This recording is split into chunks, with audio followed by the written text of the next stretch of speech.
மக்கள் அனைவருக்கும் வணக்கம். நடிகர் விஜய் அவர்கள், தமிழக வெற்றி கழகத்தினுடைய தலைவர் நடிகர் விஜய் அவர்கள் டெல்லியில் இருக்கக்கூடிய சிபிஐ அலுவலகத்தில் சுமார் 3 மணி நேரம் விசாரணை நடத்தி முடிச்சிருக்காங்க. இந்த நிலைமையில இந்த விசாரணை இதோட முடியலை. இந்த விசாரணை மீண்டும் ஒரு முறை உங்களுக்கு சம்மன் கொடுத்தா நீங்க வந்து முழுமையாக ஒத்துழைப்பு கொடுக்கணும் அப்படின்னு சொல்லி அனுப்பப்பட்டிருக்காங்க. இந்த நிலைமையில விசாரணை நாளைக்கு ஆரம்பிக்குமா, இல்லாட்டி அடுத்த சில நாட்களுக்கு அப்புறம் திரும்பவும் கூப்பிடப்படுவாரா? இது எல்லாமே இந்த விசாரணையில் எவ்வளவு அவங்களுக்கு கிடைக்குது, எவ்வளவு இன்புட் கிடைக்குது அதை பொறுத்து வச்சுக்கோங்க. எனவே விசாரணை முழுமையாக நிறைவடையல. இன்றைய தேதியில் விஜய் அவர்களிடம் சுமார் 3 மணி நேரத்தில் விசாரணை முடிச்சிருக்காங்க. எனவே ஒட்டுமொத்த விசாரணை முடிக்கப்படலை. இன்றைய விசாரணை பொறுத்த வரைக்கும் என்னென்ன கேள்விகள் விஜய் அவர்களிடம் கேட்கப்பட்டது, எதை நோக்கி இந்த விசாரணை போகுது, உண்மையிலேயே விஜய் அவர்களிடம் சிபிஐ என்ன தெரிஞ்சுக்க விரும்புகிறாங்க, இது சம்பந்தமான முழு விவரங்கள் இருக்குல்ல, இதுதான் நம்ம இந்த வீடியோவில் பார்க்க போகிறோம். முதலாவது, சிபிஐ என்கொயரியை பொறுத்த வரைக்கும் சுமார் 60க்கும் மேற்பட்ட கேள்விகள் இந்த 4 முக்கியமான விஷயங்களாக பிரிக்கிறாங்க. 4 முக்கியமான விஷயங்கள், அதுக்கு உள்ள சுமார் 60 கேள்விகள் வைக்கிறாங்க. அந்த 4 முக்கியமான விஷயங்கள் என்னென்ன அப்படின்னா, முதலாவது இந்த கரூர் விவகாரத்தில் அந்த பிரச்சாரம் இருக்கு இல்லையா, தமிழக வெற்றி கழகத்துடைய பிரச்சாரம், அந்த பிரச்சாரம் முழுமையாக திட்டமிட்ட வகையில் அதை பற்றின முழு விவரங்கள். இரண்டாவது என்ன அப்படின்னா, இதில் 7 மணி நேரம், ஏறக்குறைய 7லேருந்து 8 மணி நேரம் தாமதமாக வந்தார் இல்லையா, அதை பற்றியான விசாரணைகள். நான்காவது என்ன அப்படின்னா, இதுவரைக்கும் விசாரிக்கப்பட்டு கரூரில் நேரடியாக போய் சிபிஐ என்கொயரி பண்ணியிருக்காங்க. அந்த சம்பவம் நடந்த அந்த 41 பேர் இறந்து போனாங்களே, அந்த சம்பவம் நடந்த இடத்துல என்கொயரி பண்ணியிருக்காங்க.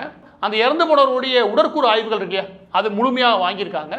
மற்ற விவரங்கள், காவல்துறை சொன்ன தகவல்கள், அதுக்கப்புறம் தமிழக வெற்றி கழகத்தை சேர்ந்த ஆதவ் அர்ஜுனா, அதுக்கப்புறம் புஷி ஆனந்த், இவங்களுடைய என்கொயரியில் இதில் சொன்ன தகவல்கள், இதன் அடிப்படையிலான கேள்விகள். நான்காவது, இந்த சம்பவம் நடந்ததுக்கு அப்புறம் விஜய் அவர்கள் என்ன மாதிரியான அதில் நடவடிக்கைகள் எடுத்தார். இந்த 4 விதமாக பிரித்து சுமார் 60க்கும் மேற்பட்ட கேள்விகள் உள்ள வைக்கிறாங்க. இந்த கேள்விகளுக்கு உள்ள இருக்கிற விஷயங்கள் இல்லையா, இதையெல்லாம் பார்க்கறதுக்கு முன்னாடி இந்த விசாரணையை பொறுத்த வரைக்கும் டெல்லிக்கு கூப்பிட்டுருக்காங்களே, டெல்லிக்கு கூப்பிடும் போதே உங்களுடைய மனது இருக்கு இல்லையா, அது ஓரளவுக்கு சஞ்சலத்தை ஏற்படுத்திட முடியும். அதாவது விசாரணை ஆரம்பிக்கிற முன்னாடியே நீங்கள் திடமாக இருக்கீங்க, கான்ஃபிடண்ட்டாக இருக்கீங்க ஏதோ ஒன்று சொல்கிறதுக்கு அப்படின்னா அதை உடைக்கிறது தான் சிபிஐயோட முதல் வேலையை. எனவே டெல்லிக்கு வர வைக்கிறது அது முதலாவது விஷயம். இரண்டாவது என்ன அப்படின்னா, நீங்கள் டெல்லியில் போய் உட்காந்து ஒரு 4 ஆஃபீஸர்ஸ் முன்னாடி ஒரு டேபிளில் நீங்கள் பதில் சொல்லக்கூடிய இடத்துல உட்கார்றீங்கன்னு வச்சுக்கோங்க, அந்த இடத்துல முழுமையாக நீங்கள் ஏதோ எவ்வளோ பெரிய ராஜாவா எவ்வளோ ஒரு பிரபலமாக வேணா இருக்கலாம், ஆனால் சட்டத்திற்கு முன்பு நாம் சமம்ன்ற நிலைமையில் உட்கார்றீங்களே, அப்போவே பாதி உடஞ்சிருவீங்க. இந்த விசாரணைகளை சொல்கிறேன், சைக்காலஜியில் என்ன ஆகும் அப்படின்னா, நானோ நீங்களோ போனாலுமே கூட, நல்ல பிரபலமாக தெரிஞ்ச நபர்கள் போனாலுமே கூட உங்களோட பேர் என்னன்னு தான் அரைப்பாங்க. என் பேர் உங்களுக்கு தெரியவே தெரியாதா, இந்த விசாரணைக்கு இதெல்லாம் சம்பந்தமா இப்படி கேட்கவே முடியாது. அவங்களுக்கு எல்லாமே கேட்கறதுக்கான உரிமைகள் உண்டு. ஏன்னா விசாரணையில் அவங்க முழுமையாக உடைச்சி அதுக்கப்புறம் தங்களுக்கான கேள்விக்குள்ளே போகிறது தான் இவங்களுடைய பொதுவான ஃபார்முலான்னு வச்சுக்கோங்க. எனவே அந்த விதமாக போனதுமே விஜய் அவருடைய பேரை ஆரம்பித்து, அவங்க அப்பா பேர் என்ன, அவங்க மாமா என்ன தொழில் பண்ணுறாரு, அவர்கிட்ட ஐடி ரேட் இருந்துச்சுல அந்த காலத்தில் என்ன மாதிரியான பிஸ்னஸ் பண்ணியிருந்தாரு, அவருக்கு இவருக்குமான உறவு என்ன, இதையெல்லாம் கேட்க முடியும். ஆனால் இந்த கேள்விகள்லாம் பதில் சொல்ல முடியாதுன்னு விஜய் அவர்கள் சொல்ல முடியாது. அப்படி நீங்கள் சொன்னீங்கன்னு வச்சுக்கோங்க, ஒத்துழைப்பு ஒழுங்காக கொடுக்கலன்னு சொல்லுவாங்க. ஏன்னா இந்த மாதிரி கேள்விகள்லாம் செய்கிறது மூலமாக தான் உங்களை சைக்காலஜிக்கலாக அவங்க வட்டத்துக்குள்ள கொண்டு வர முடியும். விஜய் போன்ற இங்கே நல்ல ஃபாலோயிங் இருக்கக்கூடிய ஒரு நபர் ஏறக்குறைய ராஜா மாதிரி இதுதான் வச்சுக்கோங்க, சுற்றி அவருக்கு தளபதின்னு கத்துறதுக்கு ஒரு பெரிய கும்பலே வச்சுருக்கான்னு வச்சுக்கோங்க. இந்த நிலைமையில் அவர் கூட்டு போய் 4 ஆஃபீஸர்ஸ் நடுவில் உட்கார வச்சு கேள்வி கேட்க ஆரம்பிச்சோன்னு வச்சுக்கோங்க, நிச்சயமாக எளிமையாக அவர் உடைச்சிட முடியும். இதை சிபிஐ ஆரம்பத்தில் பண்ணி முடிச்சிருப்பாங்க, அதுக்கப்புறம் தான் கேள்விக்குள்ளே வராங்க. அப்படி கேள்விக்குள்ளே வரும்போது விஜய் அவர்களுக்காரியா அவர் சொன்ன பதில்கள் பெரும்பாலுமே ஒரு வரியில் முடிச்சிருக்காரு. அதனால தான் இந்த ஒட்டுமொத்த என்கொயரி சுமார் 3 மணி நேரத்தில் முடிஞ்சிருச்சு. ஆனால் எல்லாரும் எதிர்பார்த்தது என்ன அப்படின்னா, 6லேருந்து 8 மணி நேரம் இந்த என்கொயரி குறைஞ்சபட்சம் போகும், 10 மணி நேரம் போகிறதுக்கான வாய்ப்புகள் உண்டு. ஏன்னா 60 கேள்விகளுக்கு விஜய் அவர்கள்ட்ட விரிவான பதில் எதிர்பார்த்தோம்னா குறைஞ்சபட்சம் 8 மணி நேரம் ஆகும். அப்படிதான் உணவு இடைவெளியில் அவருக்கு சாப்பாடு கொண்டு போய் கொடுத்துருக்காங்க. ஆனால் சாப்பாடு முடிச்ச அடுத்த 1 மணி நேரத்தில் என்கொயரியை முடிச்சிட்டாங்க. அதுக்கு காரணம் விஜய் அவர்கள் எல்லாத்தையும் ஒரே ஒரு வரியில் முடிச்சது. இது போதுமான திருப்திகரமான பதிலாக சிபிஐக்கு இல்லை. எனவே தான் இந்த விசாரணை இத்தோட முடிய போவது கிடையாது, திரும்பவும் இந்த விசாரணை ஆரம்பிக்கும். அங்கே வைக்கப்பட்ட கேள்விகளில் மிக முக்கியமானவை இந்த ஒட்டுமொத்த அரேஞ்ச்மெண்ட் இருக்குல்ல, கரூரில் அந்த பிரச்சாரத்துக்கு போகிறார் இல்லையா, அந்த அரேஞ்ச்மெண்ட் இருக்குல்லையா, அந்த சம்பவத்தில் 10,000லேருந்து 15,000 பேருக்கு நீங்கள் பெர்மிட் வாங்கியிருக்கீங்க, 30,000லேருந்து 50,000 பேரை கூப்பிட்டுருக்கீங்க. இதுதான் முக்கிய காரணம், அங்கே இவ்வளோ பெரிய உயிரிழப்பு காரணம். எனவே நீங்கள் நேரடியாக இதுக்கு பொறுப்பாளி, இதை நீங்கள் ஏற்றுக்கிறீங்களா, இதை முதலாவது கேள்வி. நீங்கள் நேரடியாக பொறுப்பு இல்லைன்னா அதற்கு என்ன விதமான விளக்கம் உங்கள்கிட்ட இருக்கு பாருங்க. கேள்விகளே உங்களால் உடைக்க முடியும். முதலாவது கேள்வி இதுதான், இந்த 41 பேர் இறந்து போன சம்பவத்தில் உங்களுடைய பொறுப்பின்மைன்னு ஒன்று இருக்குது, அதுதான் மிக முக்கியமான காரணம் அப்படின்னு சொல்லப்படக்கூடிய விஷயங்கள் இல்லையா, அதுக்கு உங்களுடைய பதில் என்ன அப்படின்னா, அந்த கேள்வியில் மிக முக்கியமானது என்ன அப்படின்னா, காவல்துறை ஏகப்பட்ட குற்றச்சாட்டுகள் வைக்கிறாங்க. அதில் மிக முக்கியமான குற்றச்சாட்டு, நீங்கள் அனுமதிச்சதை விட அதிகப்படியான கூட்டத்தை அவங்க கூட்டினாங்க, திட்டமிட்டே கூட்டினாங்கன்றது. எனவே இந்த கூட்டம் இவ்வளோ கூடி இருக்குன்னு உங்களுக்கு தெரிஞ்சிருக்கு, கரெக்டா? தெரிஞ்சா தெரியலையா? தெரிஞ்சிருக்குன்னா அந்த கூட்டம் அவ்வளோ கூடாத அளவுக்கு நீங்கள் போதுமான அளவுக்கு ஆலோசனை யாருக்காவது கொடுத்தீங்களா? அந்த கூட்டம் அவ்வளோ கூடுதுன்ற விஷயம் உங்களுக்கு தெரியுமா? தெரிஞ்சும் நீங்கள் அந்த கூட்டத்தை அனுமதிச்சிங்களா? இதுதான் இந்த கேள்வியுடைய மிக முக்கியமானது. இதில் இரண்டாவது மூன்றாவது இடத்துல வர்றது என்ன அப்படின்னா, இந்த கூட்டங்களை கட்டுப்படுத்துறது, கூட்டி வருது, அதை மீண்டும் கூட்டி போகிறது, இந்த விஷயங்களுக்காக நீ யாரை உங்களுடைய கட்சியிலேருந்து நியமனம் பண்ணியிருந்தீங்க?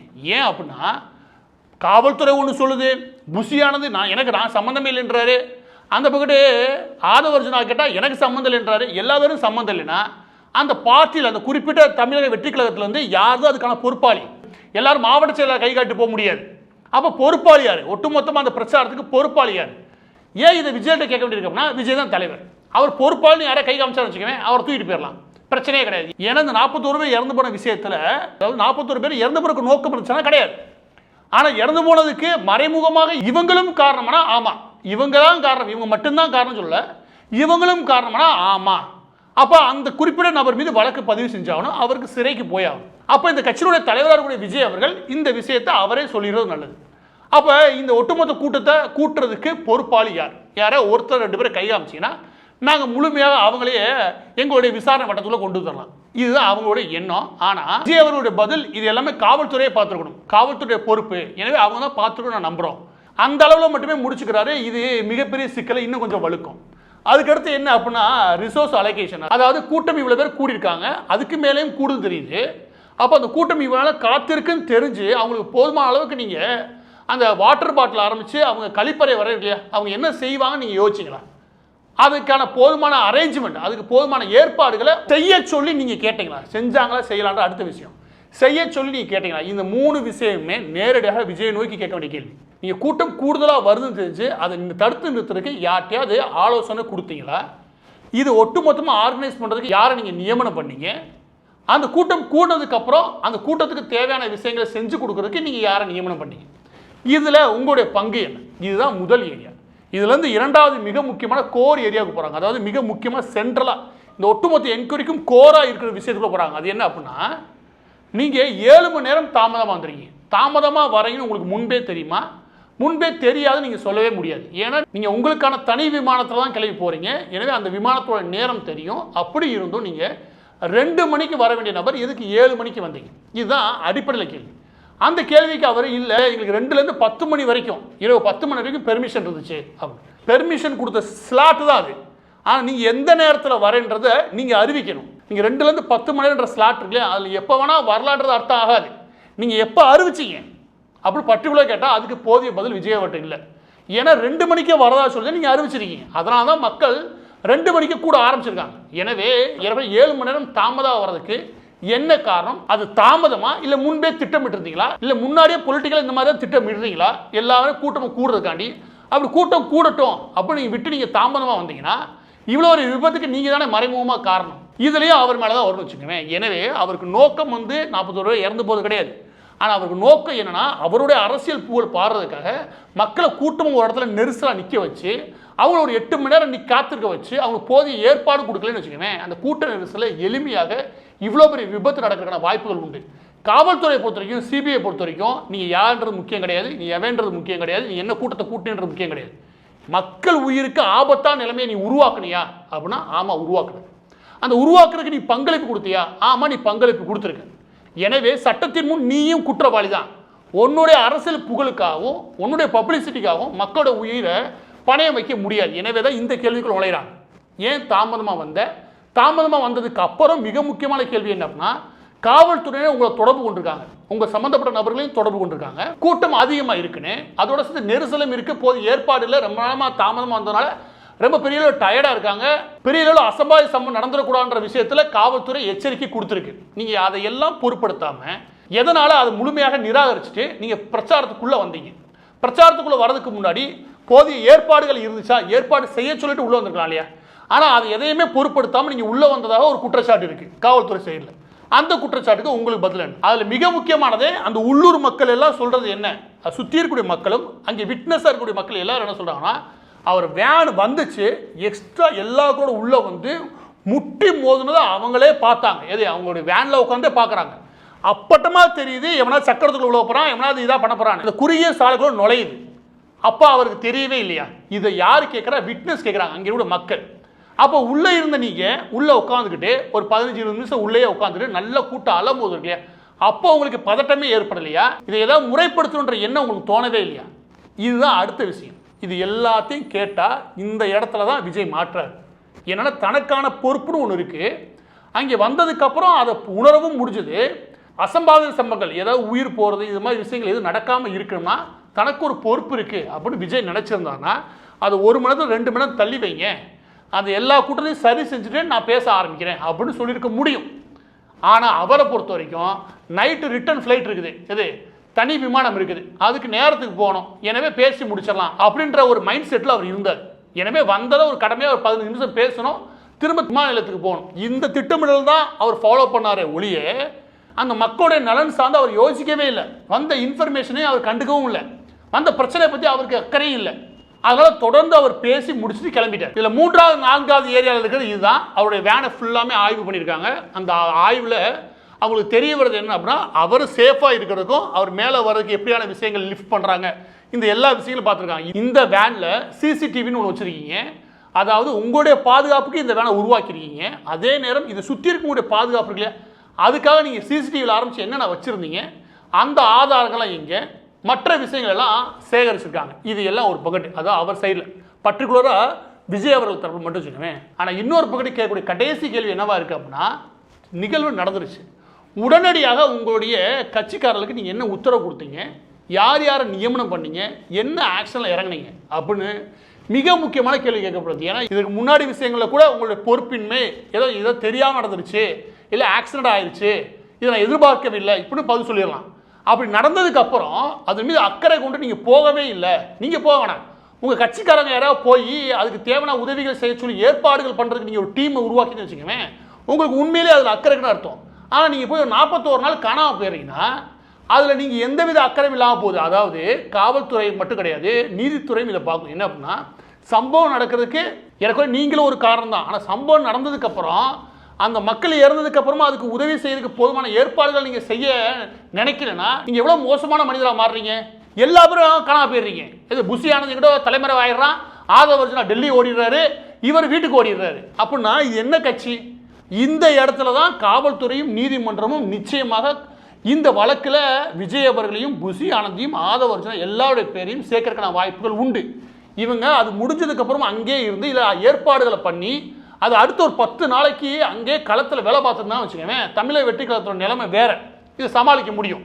ஆனால் 41 நாள் மொத்தமாக காணாமல் போயிட்டு அதுக்கப்புறம் உள்ளே வந்தார் பாருங்க, அதுதான் நீதித்துறைக்கும் காவல்துறைக்கும் என்ன தோற்றத்தை உருவாக்கும். அப்படின்னா அங்கே வந்தப்பையும் பொறுப்பு இல்லை, வந்து நடக்கிறப்பையும் பொறுப்பு இல்லை, வந்து முடிஞ்சு போய் இவ்வளோ பெரிய பிரச்சனை நடந்ததுக்கப்புறமும் அது தன்னோட பொறுப்புன்னு ஒன்று இருக்குது அப்படின்னு அதை எடுத்து செய்யவும் இவங்களுக்கு வக்கு இல்லை. அப்படின்னா இவங்க எப்படியான கட்சி, இல்லை எப்படியான இயக்கம், இல்லை எப்படியான கூட்டம் அப்படின்ற ஒரு எண்ணம் வருமா இல்லையா?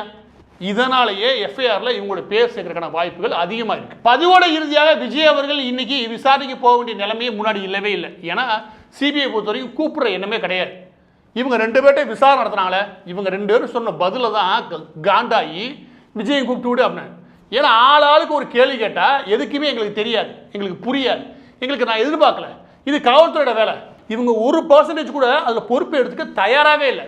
நடந்த சம்பவம் நடந்துருச்சு, அதுக்கு நானும் என் பக்கமான பொறுப்பு இருக்குல்லையா அதை எடுத்துக்கிறேன், அதுக்காக காவல்துறை ஒன்றும் நல்லவங்க கிடையாது, திமுக அரசு ஒன்றும் யோக்கியம் கிடையாது, இப்படி பேசினா ஓகே, எல்லாத்தையும் அடுத்த மேலே போட்டுட்டு நான் இல்லைங்க காரணம் அப்படின்னு 2 பேர் எஸ்கேப் ஆக முயற்சி பண்ணாங்களே, அதில் தான் விஜய் அவர்கள் மாட்டினது. எனவே இந்த எஃப்ஐஆருக்குள்ள விஜய் அவர்களோட பேர் உள்ளே வரப்போகுதுன்னா அதுக்கு இந்த 2 பேர் தான் முக்கியமான காரணம். இறுதியாக இந்த டெல்லி போனார் இல்லையா, இது காரணமே அரசியல் தான். அவருக்கு அழுத்தம் கொடுக்க முயற்சி பண்ணுறானுங்க.